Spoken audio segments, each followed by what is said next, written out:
بسم اللہ الرحمن الرحیم۔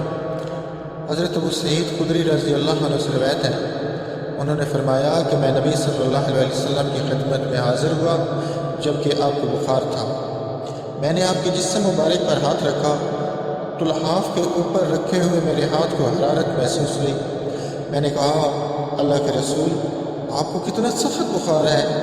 آپ نے فرمایا، ہم انبیاء اسی طرح ہوتے ہیں کہ ہمیں مصیبت یا آزمائش بھی دگنی آتی ہے اور ثواب بھی دگنا ملتا ہے۔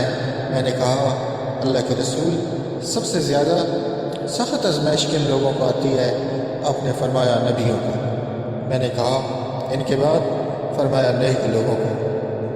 انہیں فقر کے ذریعے سے آزمایا جاتا تھا، حتیٰ کہ بعض اوقات ایک آدمی کو صرف ایک چادر میسر ہوتی تھی جسے وہ جسم پر لپیٹ لیتا تھا، اور وہ مصیبت پر اس طرح خوش تھے جس طرح تم راحت پر خوش ہوتے ہو۔